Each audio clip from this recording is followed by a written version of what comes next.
Welcome back to Stories in English, and to the final part of The Stranger on Platform 7, a love story born from a missed train, kept alive across cities, screens, and seasons.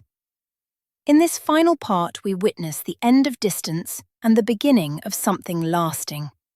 If you've ever waited for someone you love, if you've ever held on through silence or dreamed of a home that feels like a person, this chapter is for you. Now, let's return to Ella and Daniel, to Paris, to promises, and to a quiet kind of forever.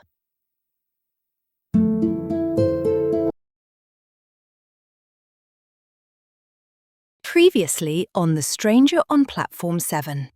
After weeks of quiet longing, Daniel surprised Ella in London.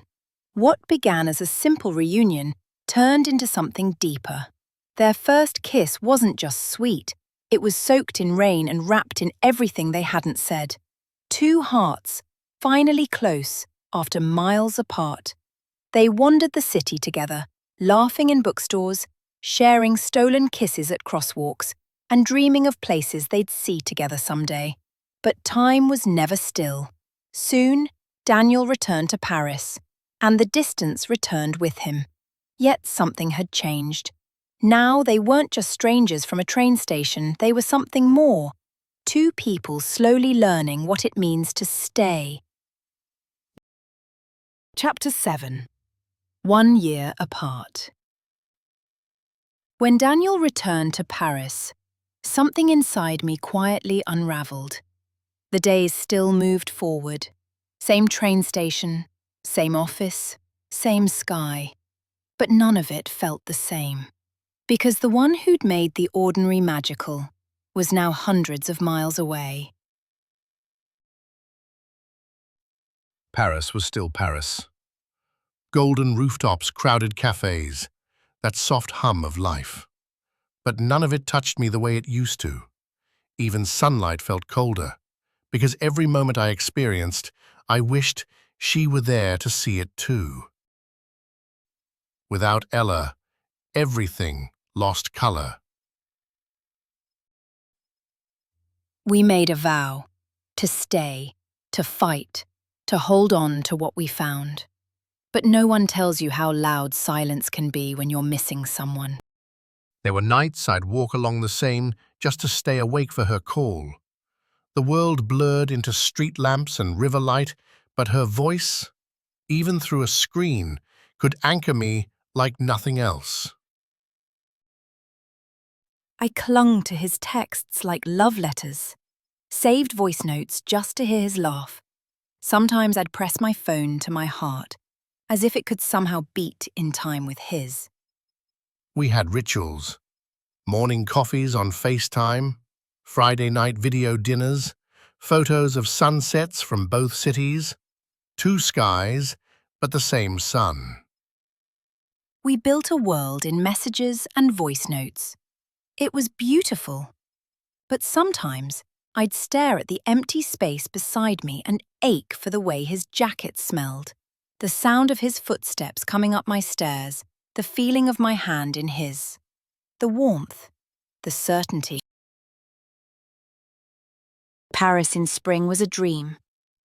But seeing him at the station, that moment, was more breathtaking than the Eiffel Tower lit at night. He ran to me, dropped his bag, held me like the world had stopped spinning just to let us breathe. Her hair smelled like jasmine and rain. She wore that soft blue scarf I loved, and her eyes, they shimmered with everything I'd been missing. In those 2 days, we lived 100 lifetimes. We fed each other pastries, laughed in candlelit cafes, and fell asleep tangled on the couch like we were never apart. And when she boarded that train, I smiled until she couldn't see me cry.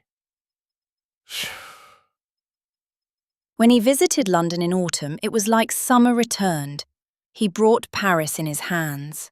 Flowers, laughter, and stolen kisses. We walked through Hyde Park, holding hands like teenagers. Every touch felt amplified. As if our bodies were relearning each other, trying not to forget, during the next goodbye. Her head on my chest that night. I memorized the weight of it, her breathing, the way she clutched my shirt in sleep, like she knew time was running out. Long distance isn't just miles. It's missed birthdays, lonely dinners. It's hearing bad news and wishing you could just be held. It's good mornings that come too late and good nights that come too soon. It's jealousy of strangers who get to see her smile in person. It's watching the rain fall outside your window and wondering if it's raining where she is too. We fought, more than I'd like to admit, but it always ended with "I love you more than the distance hurts." Because even when we argued, even when the screen froze or calls dropped, she was still my person, and I was still hers.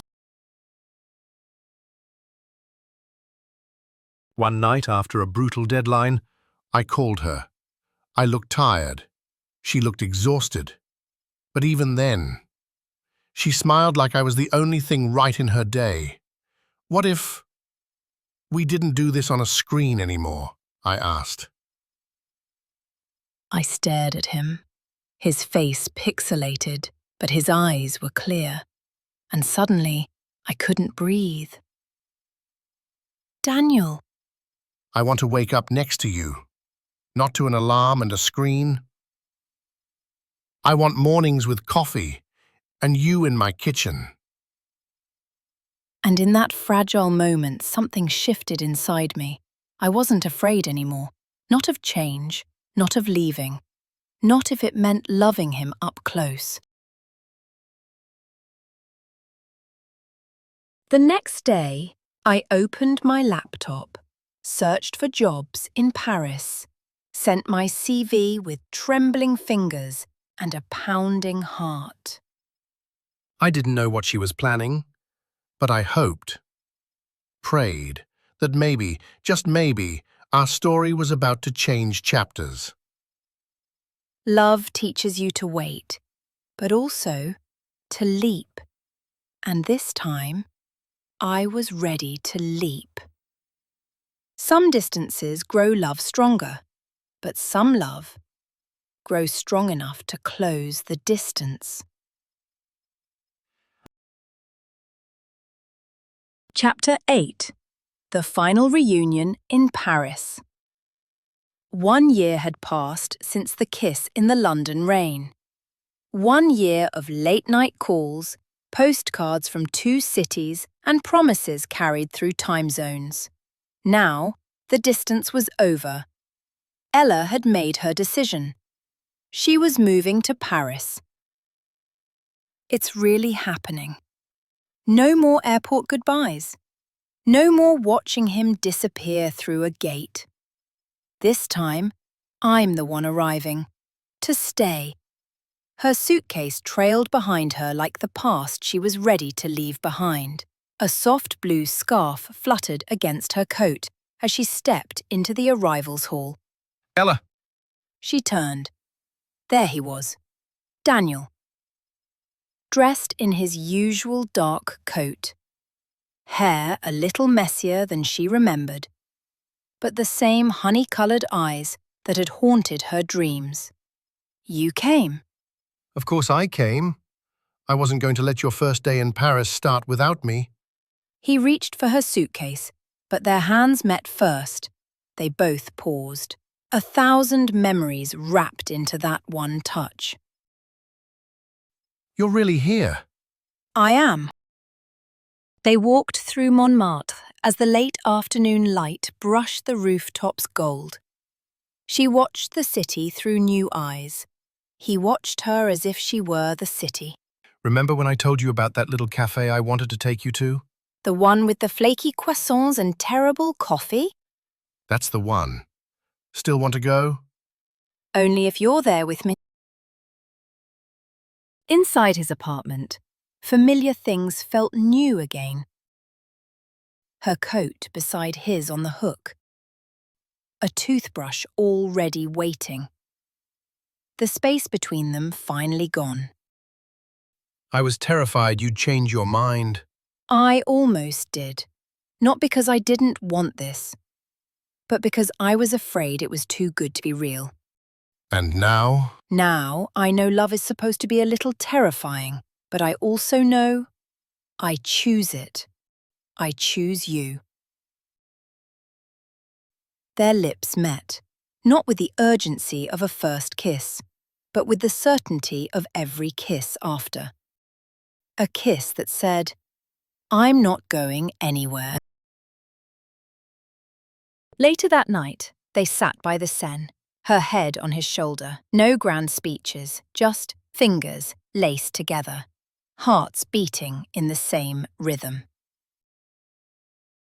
I used to wonder if love could survive a platform goodbye. Now I know. It's not about surviving. It's about choosing each other. Again and again. You changed everything. So did you. And so, the girl from Platform 7 followed her heart to Paris. The man who once waited in silence now walked beside her in the light. No more platforms, only beginnings. This was the love they built.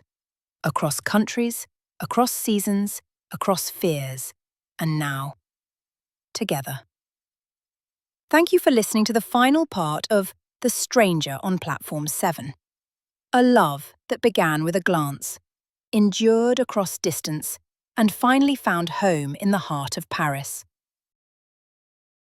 If this story touched you, made you smile, or gave you hope, please like, share, and subscribe to Stories in English. Every story we tell is a chance to feel, to learn, and to dream. And we'd love to have you with us for the next one. Until next time.